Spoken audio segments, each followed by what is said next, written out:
All right, well, welcome to Washington, D.C. My name is David Sendrud. I'm the AMS president for 2025. It's good to see you all. So welcome to the annual Dr. James R. Mahoney Memorial Lecture. I'd like to extend a special welcome to Dr. Mahoney's son, Jim, his wife, Jane, and their children, Aaron and Daniel. So thank you for being here. This is wonderful. And then other members of the family who are joining us remotely. So this lecture was established in 2016, so this is the 10th lecture, by Dr. Mahoney's former colleagues to honor Jim's memory by featuring an annual lecture given by a distinguished speaker on environmental science or policy. The lecture is a collaboration between AMS and NOAA. And this year it precedes, of course, the AMS Washington Forum and Summer Community Meeting. So as most of you know, Dr. Mahoney had a long and distinguished career. So it all started with, or I guess you could say it all started with his bachelor's degree in physics from Lemoyne College. And then he went on to get a Ph.D. in meteorology from MIT. Dr. Mahoney then served on the faculty of Harvard University School of Public Health. He co-founded the firm Environmental Research and Technology. He led the Federal Interagency National Acid Precipitation Assessment Program and somehow managed time to become AMS president. He then joined the IT Group Incorporated as Senior Vice President, and then became Assistant Secretary of Commerce for Oceans and Atmosphere, and of course, Deputy Administrator of NOAA, where he directed the 13-agency U.S. Climate Change Science Program. So I worked for NOAA at the National Storms Laboratory, and I remember meeting Jim once or twice. I actually don't remember where. When you meet people in meeting halls, it kind of all blends together after a while. But what I do remember is his passion for the NOAA mission and his really deep appreciation for NOAA employees, which that stuck with me. I mean, he was just so happy to talk to us. He was so excited about what we were doing. He loved NOAA and everything about NOAA, and he was very much part of the NOAA family, and he showed that. And that tended to be pretty rare, and I really appreciated that. So moving on then, so our speaker for this year's lecture is Dr. David Applegate, Chief Scientist for the U.S. Geological Survey. David started with USGS as the Senior Science Advisor for Earthquake and Geologic Hazards, became the Associate Director for the Natural Hazards Mission Area, leading USGS emergency response activities, served as Deputy Director on 2 different occasions, and then was presidentially appointed as the 18th director of the USGS from 2002 to 2025. Now, prior to joining USGS, David was the American Geophysical Union's Congressional Science Fellow, and he worked at the American Geosciences Institute. So David has both a BS and a PhD in geology with a doctoral degree from MIT, just like Jim Mahoney. So please join me in welcoming David Applegate as our speaker this morning.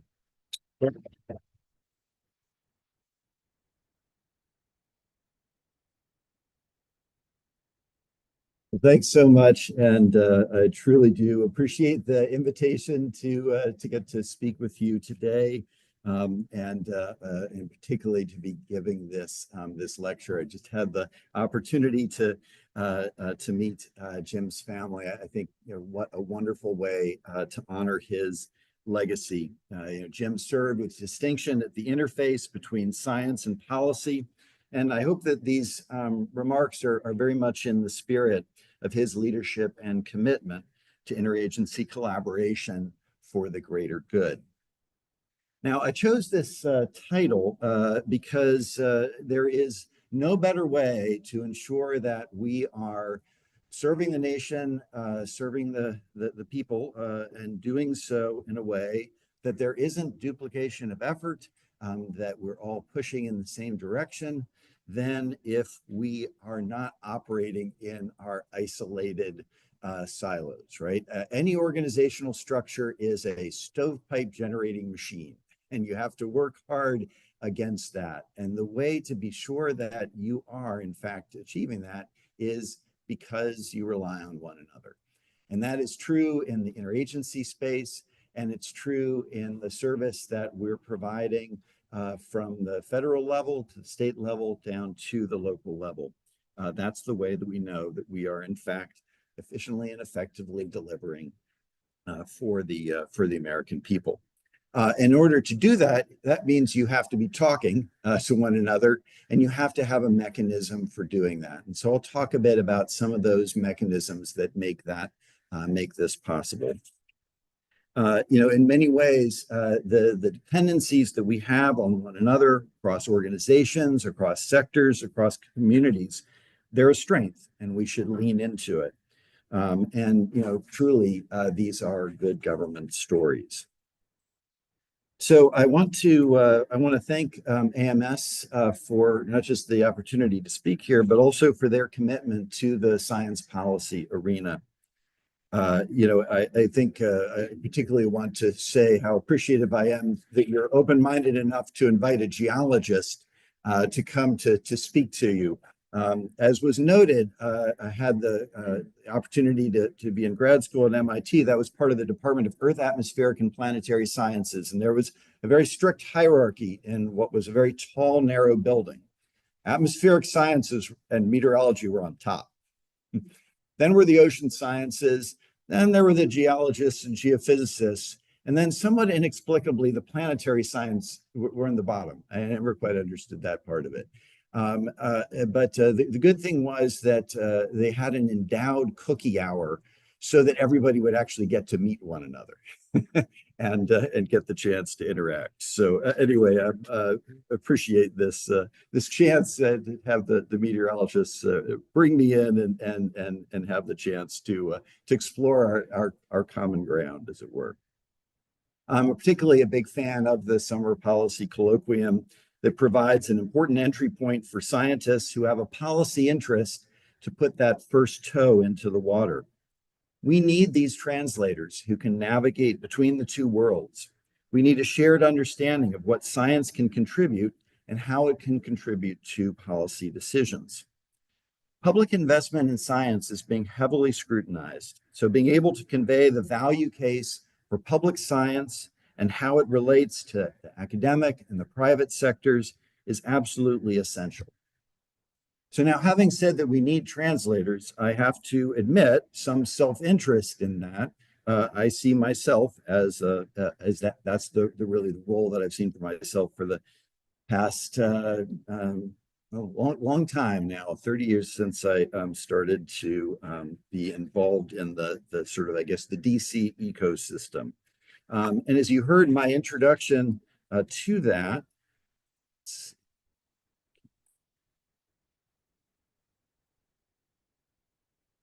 there we go, was as a congressional science fellow, and in particular working for the Senate Committee on Energy and Natural Resources as the American Geophysical Union's fellow. And I was there in a very lively year of 1995. It was a time when there was a big push to reduce the size of government. There was a number of proposals for the elimination of science agencies, and in particular science agencies in the Department of the Interior, for which this committee had jurisdiction. And so I had the opportunity to really see firsthand the importance of partnerships and external voices in being able to convey what science agencies do, how they fit in with all of the other priorities and needs, and really what is that value case for the science. And what it comes down to, of course, is how they rely on that science to be able to achieve all they want to do for society. And I should, by way of explaining the middle photo, many years later, I had occasion to appear before that same committee at a confirmation hearing. And if you ever wonder, is it better to sit behind the senators or sit in front of the senators? It's definitely better to sit behind. This was my introduction to Washington.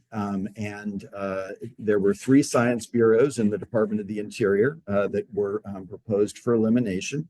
And the end result was that 2 of them were actually folded into the 3rd. And that is how we came to have the modern USGS.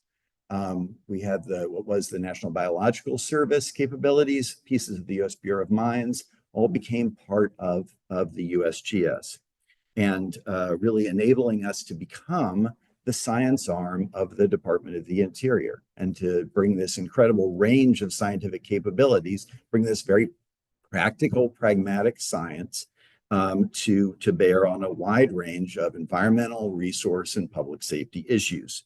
So we have the ecosystem science for land and species management, energy and mineral resources, water resources, natural hazards, and then the sort of the core science systems that are what enable and underpin all of those missions, capabilities like the Landsat partnership with NASA, the 3D elevation program, high resolution topography, and high performance computing.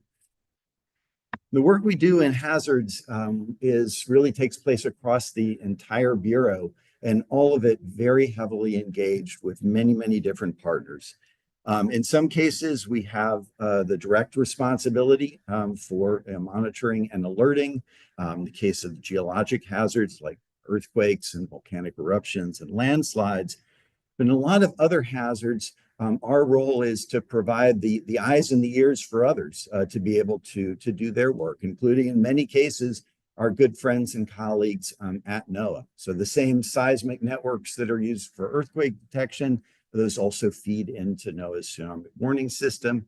Our stream gauges and storm surge monitors are all informing the Weather Service's responsibilities for hydrometeorological events. Coastal and marine geology, understanding the seabed, understanding the coastal interplay and the impacts with the geology, all of that feeding into some of the products that are delivered through the National Hurricane Center. The hazard that the low probability, high consequence event hazard that people don't think about a lot of space weather. But of course, the incredible importance and the dependencies that we have on things like, for example, the electric grid, and the role that magnetic storms can play in impacting really the foundations of our infrastructure. And then we also have, through our ecosystems arena, we have responsibilities for zoonotic diseases in wildlife. So we're working and supporting USDA, of course, the concerns about the impacts that can have, both for in agriculture, but then also the potential for zoonoses and those crossing over into human populations. And then finally, in wildfires, working before, during, and after the fire to support the land and the various fire agencies. And in so many of these very close and long-standing partnerships and collaborations with NOAA that enable us to be able to, again, to serve the public. So what I wanted to do was I'm going to just focus on one of these hazards to just try to illustrate this point about the importance of our collaborations, the importance of our being able to work together in support of our mission to serve the American people and to deliver on public safety. So this is an event that took place just over a decade ago. This was on the North Fork of the Stillaguamish River in Washington State, near the town of Oso. There was a very large landslide that came down and dammed the Stillaguamish River and took out the community of Steelhead Haven. There was a number of different ways that we needed to bring science to bear. And often I say it's not the one thing that we do that is what brings value. It's that range of capabilities that can be brought to bear. In this case, landslide hazards, obviously we have the expertise in that arena. We actually had folks there on the pile helping to support the first search and rescue and then search and recovery operations taking place. Where was it safe to work? Where was it not safe to work below an active slide? There were questions about the triggering of the event. Regional seismic network came into play to better understand that. There were capabilities needed to be able to provide monitoring for this incredibly dangerous situation where you have literally hundreds of people working right below very, obviously very active and perilous slope. So we had some of the capabilities that had been developed for example, working on Mount St. Helens, to be able to helicopter in instrument packages and to be able to drop those on the active face and provide real-time monitoring for the people who were working below. High resolution topography played a critical role in this, to have the high resolution before the event and then be able to quickly fly it after the event. And that ability then to do the differencing and to understand both basically the thickness of the deposits as well as the dynamics of that. Coming back to the volcano program, some of those same capabilities we developed for understanding lahars came into play here, to understand not where the where the community started out, but where it may have ended up and where the focus needed to be for these operations. I mentioned damming the North Fork of the Stillaguamish River. This was a very non-Army Corps of Engineer quality dam that was created here. So the potential for a catastrophic failure, downstream impacts, so the deployment of rapid deployment stream gauges, understanding this landscape and how it's literally a landscape made from landslides. What are the additional hazards associated with that? And then finally, as the sediment plumes are going down the river into the Puget Sound, what are the impacts on habitat there? So all of this directly supporting the state and the local response efforts, and all of it needing to come together in a complex set of partnerships to be able to ensure that the science is actually being put to work.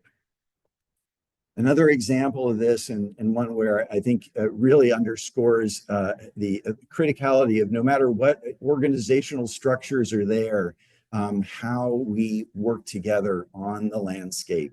And this is in the post-fire environment, right? One of the most complex sets of hazards associated with a wildfire, particularly wildfire in the wildfire urban interface, right? The rains come, they put out the fires. Now you have denuded slopes, much higher susceptibility for landslides.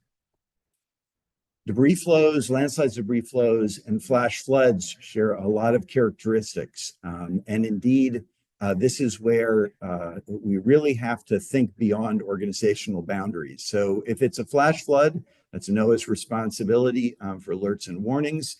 And that means there's 49% stuff in the water.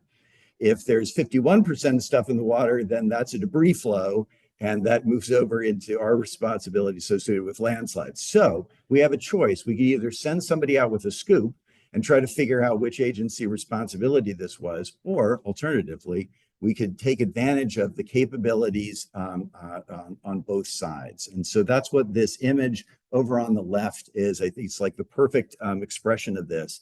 Our geologic experts do landslide susceptibility maps. They identify the rainfall thresholds at which this is going to have the potential to generate debris flows, so that then the Weather Service can take, that's at Oxnard, the particular image there, they can take the Doppler radar, look at the intensity of when it reaches the threshold, and they can add the debris flow warnings to their flash flood warnings for this event. And this is something that began in Southern California and is now expanded elsewhere in the nation. Again, to be able to, in the most effective way we can, be delivering for the American people. This involves a wide array of partnerships to be able to do that. So that's an example of one of the other complexities with hazards, which was that's wildfires, essentially changing the regime, triggering landslides. Well, this plays out in the opposite direction as well. And so the potential for landslides to trigger, in this case, tsunamis. And so this has been a really important partnership in Alaska, a great example of the federal government working with the state government. So the USGS, NOAA, the U.S. Forest Service, Alaska Division of Geology and Geophysical Surveys, and many others involved in a situation where you have, in the Prince William Sound, a very, very large potential landslide that would, right at the waterline, if that dropped into the sound, would cause the potential for significant tsunami that would reach into places like Valdez and Whittier. So again, the importance of being able to bring this range of capabilities across multiple agencies in order to provide ultimately that level of awareness and warning in the case of the tsunami warning system, NOAA's system, for those communities. So it's complicated enough if we think about trying to, how do we work together and how do we deliver value when we're just thinking about the hazard. But of course, people don't live in hazard space. People live in risk space. It's about what are the impacts? What does this mean for people and their stuff? Particularly, what does it mean for them, right? How do you make this real enough to people, whether it's before the event or in the event, so that the information is actionable and can be put to work. And so this is become increasingly an important focus for us at the USGS, as at other agencies, is how do we put that human component into the science that we do, expanding the range of science, expanding the range of partnerships so that we can be most effective. And an example of that, how that plays out is in Puerto Rico.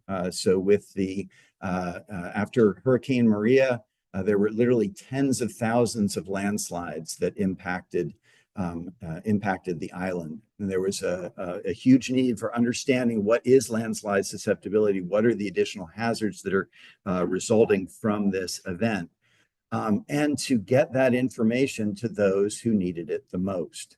And so this is an example of partnerships, in this case with academia in Puerto Rico, that enabled the development not only of some of the technical products, but also then to be able to generate educational and outreach materials developed first in Puerto Rican Spanish and then translated into English so that they would be most effective for the communities affected. And then the most important part was how to communicate that. And so back to the key sets of partnerships that we have across agencies and across communities, the most effective communicators on these hazards were who's the trusted source? It's the meteorologists in Puerto Rico. So building partnerships with them to be able to communicate and effectively work with the communities on this in this arena.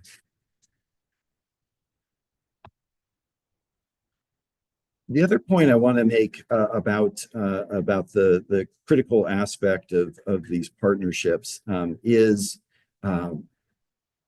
with respect to how do we interface with emergency management. And this is where I think the meteorological community has done a tremendous job over the years, the Weather Service, learning that you have to be where they are. You have to be embedded into their ecosystem. And so this is an example, sort of diverting slightly from landslides, as an example from the Kilauea eruption, the many different levels and forms that emergency operations centers take, and the critical need, if you want to have the science and technology actually being put to work, you have to be there in, you'll forgive me, the Hamilton reference, you have to be there in the room where it happens. You can't expect them to come to you, and moreover, it's the delivery not only of products, but the critical need to deliver expertise and interpretation to be able to work through that. That's absolutely essential in order to be effective and in this endeavor. The one other aspect I want to emphasize is in this arena is the partnerships with academia. So obviously, tremendous amount of knowledge and expertise that can be brought to bear. But one of the challenges has always been how to have the mechanisms in place before the event so that not only the expertise can be tapped into, but also so that that science can take place in a way that is coordinated with and not in the way of the public safety and emergency management response. And I want to make a sort of tip of the hat to the National Science Foundation for all they've done in recent years to build these mechanisms to enable the academic community to, whether it's in everything from structural and geotechnical engineering to the social sciences, the whole range of different disciplines, to be able to have that coordination so that whether it's for the other science agencies involved in the technical assistance or directly for the emergency management, to enable that interaction to take place in an effective and a positive way.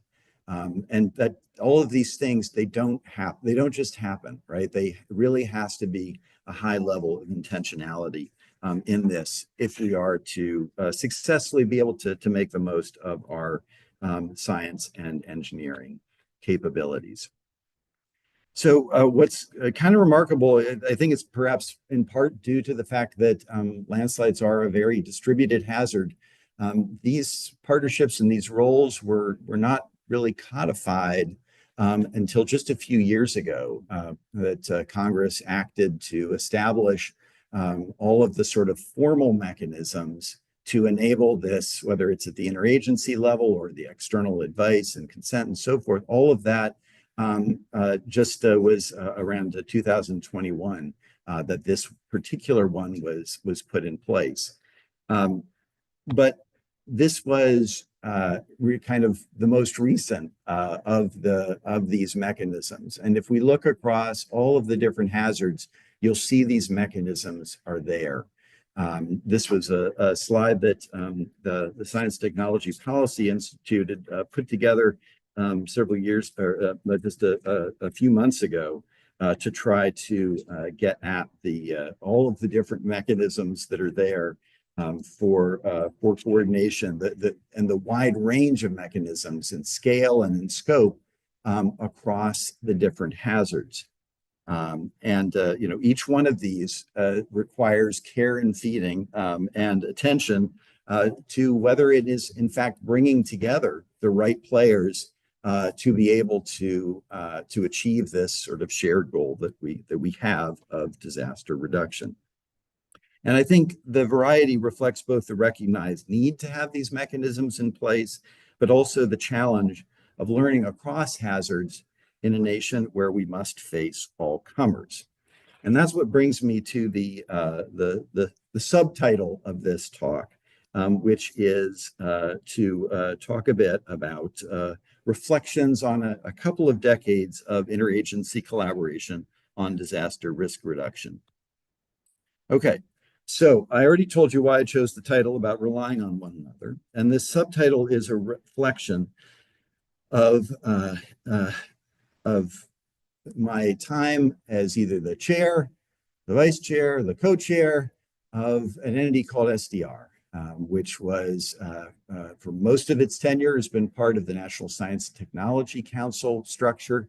For a long time, it was the Subcommittee on Disaster Reduction, then was rejiggered and became the Science for Disaster Reduction Working Group. But always, it has been, it is this forum and this mechanism in which we can bring together both the agencies that are producing science and technology and the agencies that are putting it to work and create that mechanism for interaction. So even though I said it's 2 decades, that's the time that I've been involved directly in a leadership role with it, but my actual engagement goes back a bit earlier than that, and in particular goes back to 1999, before I joined the government. And at that time at SDR, it was actually called SNDR because we were still saying natural disaster reduction. After we subsequently all agreed that there's nothing natural about disasters. But at that time, the chair was none other than Bill Hook, and who I think is known to many of you in this community, a rightfully beloved figure for AMS, for NOAA, and just about anywhere else that Bill went. And as I said, the idea was to be able to bring together agencies both on the developing side and on the using side for this kind of hazards information. So whether it's a NOAA or a USGS or an NSF or a NASA, or it's a FEMA, or it's the National Guard coming together to be able to build this sort of this system for delivering science in an effective manner. But Bill recognized that as broad as the federal ecosystem was, there was a much broader tent to be constructed. And then indeed, most of the capacity to make a difference with respect to disaster risk reduction wasn't in the federal government, but indeed at the states and local government levels, in the NGOs, and in the private sector. And so he launched a series of workshops to encourage public-private partnerships known as PPP 2000. It was itself a PPP, a public-private partnership with the Institute for Building and Home Sciences. And I got involved as an NGO partner for a workshop on disaster warnings. And what the broad focus of this across a whole range of different topics was on answering this question: are we as a society becoming more resilient to disasters? And of course, the answer 25 years ago was no. we are a range of factors, even for hazards that are not seeing changes in their intensity and other factors. We're seeing all of these societal factors coming to bear, where we're actually creating, in some cases, new vulnerabilities, either vulnerabilities because of where we're choosing to live, new vulnerabilities through technology and dependencies, and even the shift towards just-in-time resourcing, all of these efficiencies that ultimately can create vulnerability. And to look at these and then to figure out, well, what is it that we can do to try to mitigate against those? So that was sort of my introduction to this interagency space. And I think it's safe to say that Bill, who shortly thereafter came to AMS and began things like Summer Policy Colloquium, really helped us all to think differently about this collaborative space. And I think his spirit very much continues to guide the agency interactions. Really, we've spent the last quarter century trying to address the implications of that question. As I said, I joined SDR in 2004 and became an SDR regular, always learning from my colleagues, different ways of seeing the challenges and different ways to meet them. Indeed, connections, that need for connective tissue, is a principal benefit of such a mechanism. One focuses on reports and deliverables, but in fact, it is that the classic line about a disaster is no place to be exchanging business cards, right? I think it's like required to be said at one point in any topic on the discussion of how do we do a better job dealing with disaster. So I'm just going to touch on a couple of these of the work that's been done over the years. And I'm going to start with an effort that was underway just as I arrived. And that was to take, Bill's big question and the big challenge that we faced as a society, and how do we translate that into a set of grand challenges that we then need to meet across hazards and across the different sectors. And these were the grand challenges for disaster reduction. And you can see it's both can we deliver the right information at the right place at the right time? Can we better understand the processes, that need for that foundational understanding? We cannot respond our way out of disasters. We have to be able to focus and get attention before disaster strikes, right? This is one of the wicked problems that we face. Is it's easier to get attention after the disaster when there's a check to be given out than it is for all of the work that goes into minimizing the scale of that disaster in the first place. The question of how do you get credit for, I like to use the Sherlock Holmes, it's the dog in the night, right? The dog that didn't bark. How do you get credit for that, even though we know that it's that makes all of the difference? The central role of infrastructure in terms of enabling a recovery If you don't have the infrastructure, everything else is not going to be able to be put back in place.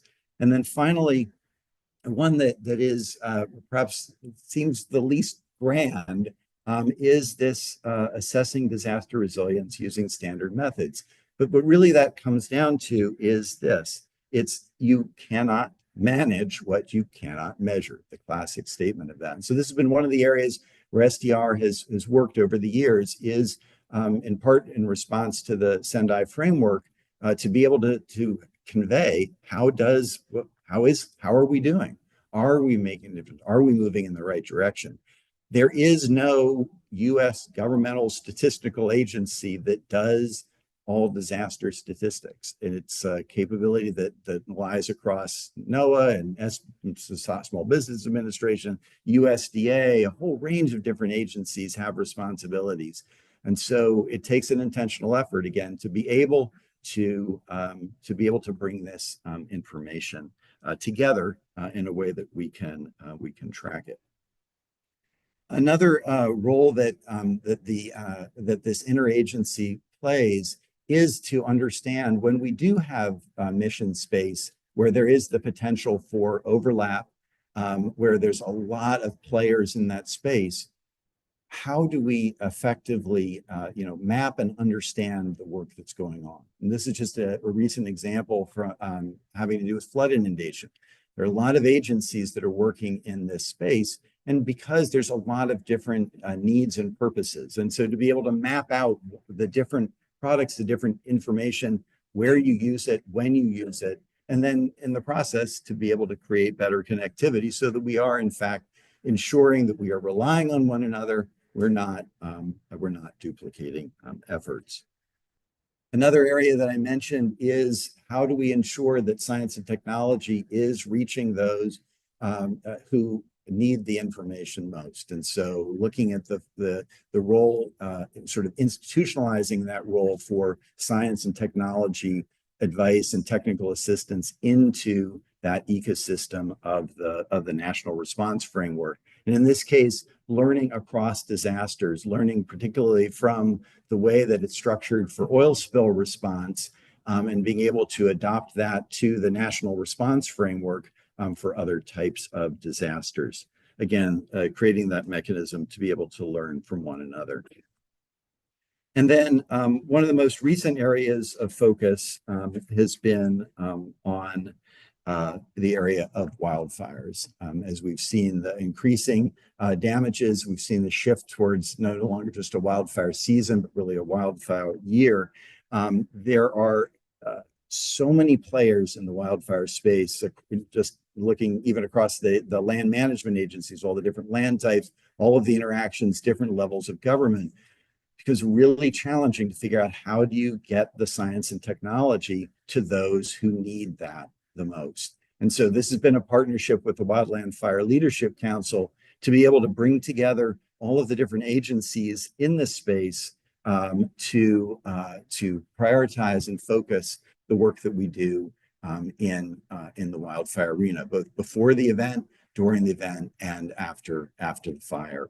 And you'd see one of the outcomes, and this is a good example of, I think, the kinds of interactions that result is, in this case, joint research opportunities, where there are multiple agencies that have this interest, that have this overlap in mission space, ensure that we're working together and in the most effective way possible, and that we're connected to those who need it. So I'm going to come back to the grand challenges just to wrap up here. At the same time the grand challenges were laid out, SDR also laid out what are the outcomes that we wish to see in a more disaster resilient world. We still have a long way to get there, but by focusing on people and better delivery of our science, we can help more folks move towards resilience. And the only way to do that is together. And so I appreciate the opportunity to speak to you this morning. I really wanted to just underscore at this time when we know that we're going to be facing some tight budgets. There's always a tendency to sort of pull in.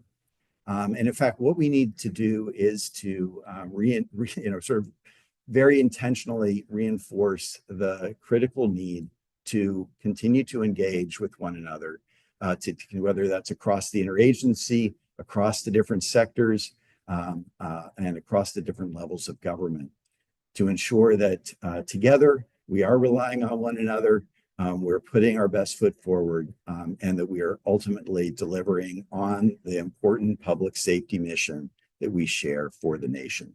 So thank you very much for the opportunity to give this lecture, and thank you so much for everything that you do to help to advance this cause.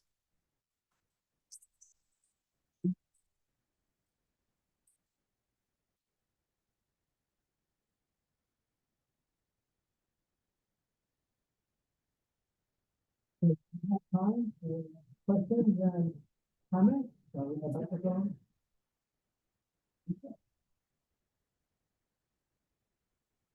It's on. It's on. It's on. Thank you, Dr. Applegate. It's actually great always meeting you. We work on the post-Japanese tsunami. Yeah, absolutely. Nice to see you. It's nice seeing a geologist speak. I have a couple of degrees in geology.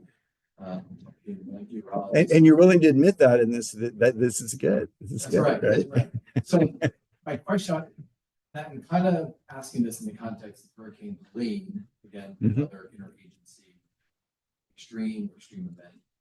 How do we, your second bullet, communities at risk know when a hazard event is imminent. So with Helene, forecast and the doom and gloom was there.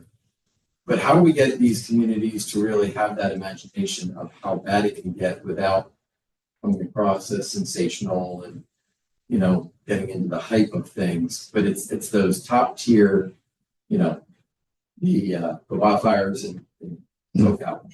You can go on and on these very, the worst of the worst that we're just not being imagining how bad it could be.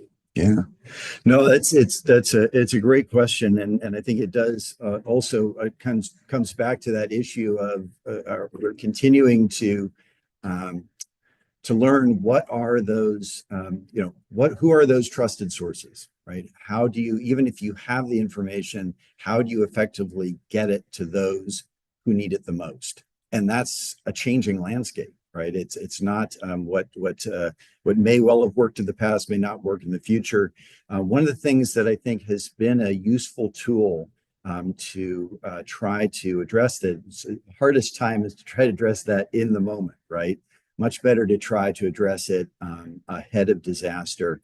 And one of the areas where USGS has worked with many other agencies on is in scenarios.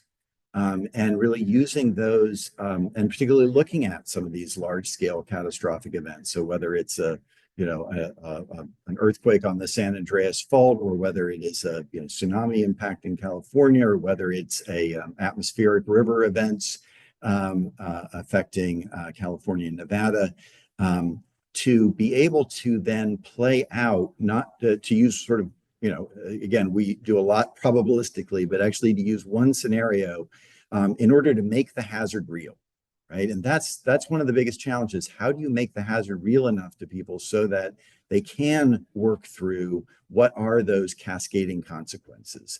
Because in an example like Helene, I mean, it was the cascading consequences that in many ways had the most serious impacts on both the immediate response, but also then in terms of the recovery. So I think finding these different ways to, and again, compelling communication pathways is essential, and it's ever changing, right?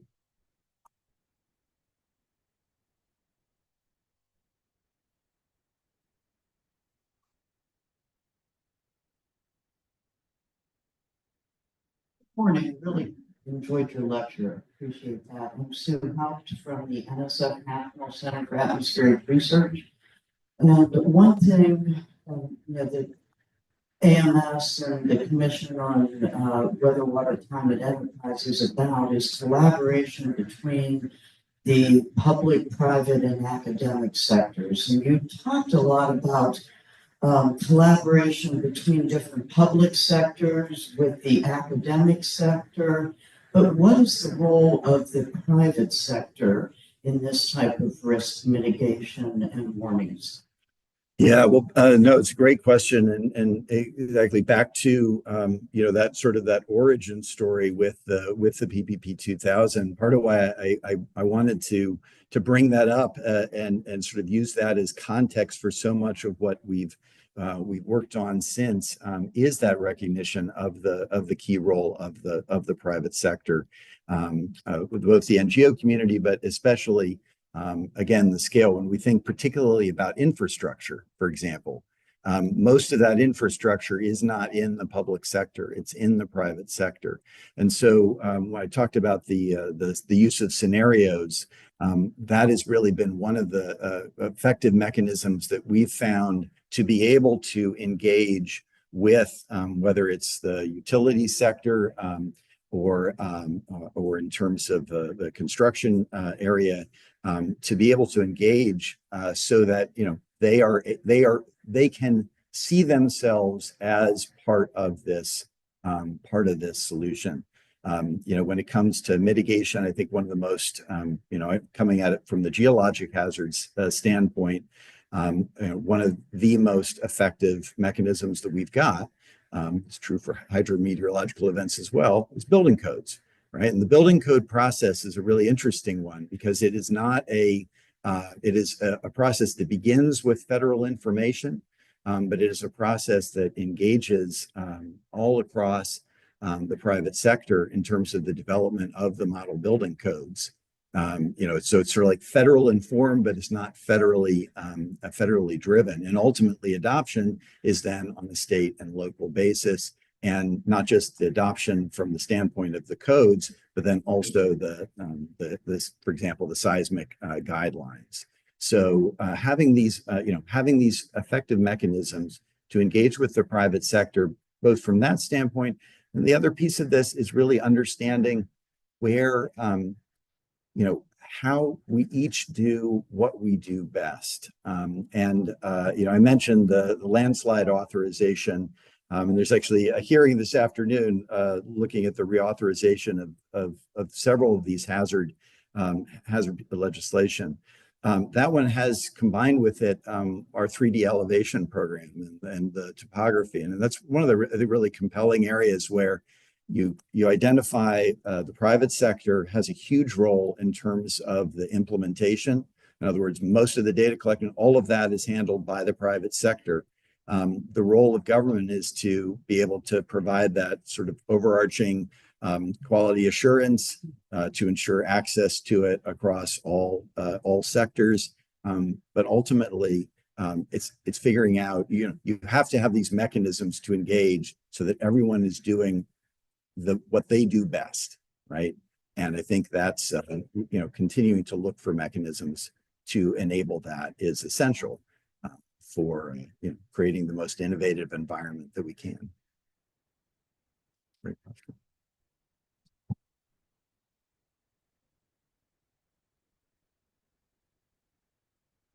Thank you for a great talk. So my question is that there are some natural hazards that we don't have an advanced lead time, let's say an earthquake, etc. We still don't. The things like landslides, we have a better understanding of the mechanisms that might lead to landslides. It could be heavy rain, it could be wildfires, it could be glacier mist. So my question is, for the latter category, what kind of challenges do you have in impacting policy? Like, there should be no building across certain areas. So how has the program helped inform policy for society? Yeah, no, it's a great question, and I think that this is one of the key areas of attention is how do we move from a sense of the susceptibility of sort of the initiation of landslide hazards. Ultimately, what you want to know though is not where they started, but where they end up and really what is therefore at greatest risk. And so there's a lot of the work that's going on now is in that part of the problem, to be able to get to move beyond susceptibility and into the areas that I think are most actionable when you think about being able to address, in this case, it's largely addressing land use decision making. But it's a challenging hazard because it is so distributed. You know, it's not, and I think this is part of why it is sort of lagged behind some of the others in terms of having this formalized coordination mechanism, is because it's not the mega disaster, right? It's not the one big event. But it is one that affects so many different parts of the country. But the decision making is almost all at that state or even really local level, and so that there's some big challenges with being able to translate that into that actionable information that can be used for decision making.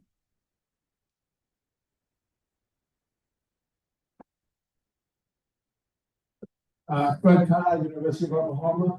Around 2018, 2019, the head of NOAA, head of USGS, got together and created an Interagency Council on Advancing Geological Services called ICAMS. And the first thing that this group decided to study was, as you mentioned, the quintessential hazard that goes across all agencies is fire, weather, wildfire hazard area.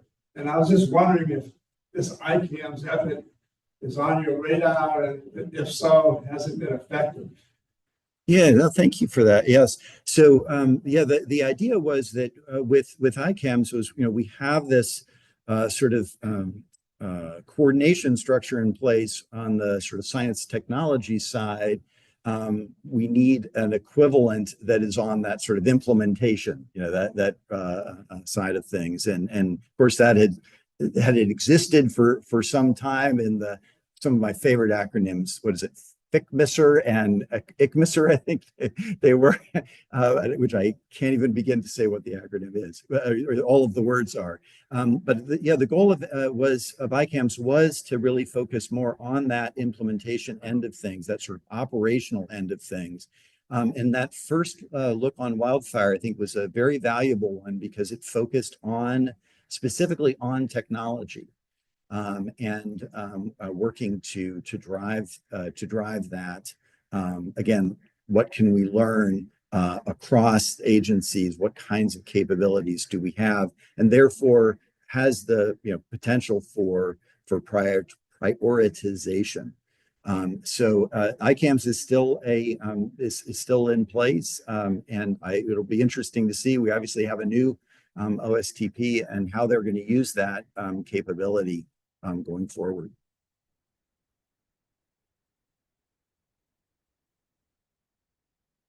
So, a bit about your career, perhaps, a little bit off topic. Like students today, we try to work with are often asking more questions about the different careers in the sector.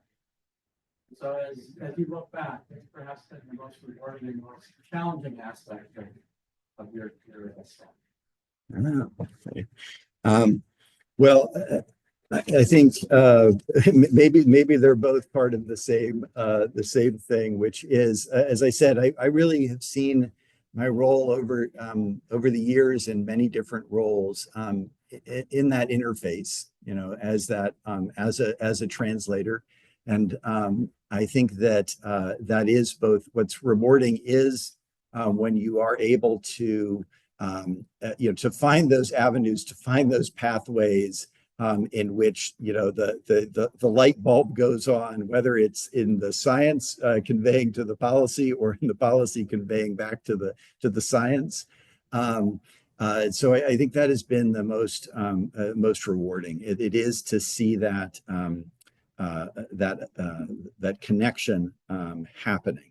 And I say this as, this has been challenging because remember, I'm a geologist. So that means I chose to study inanimate objects, right? That says something. So it turns out it's all about the people side of this. So it's been an incredible like journey of understanding the people side of the equation, because that's where you ultimately make a difference. And so maybe that's the greatest a challenge. But I do think that it is profoundly satisfying to be in this space of practical, pragmatic science and how that gets brought to bear, how that can make a difference, whether it's in the space, in public safety space, or in any of the other arenas in which the science that this community and the broader science community is engaged.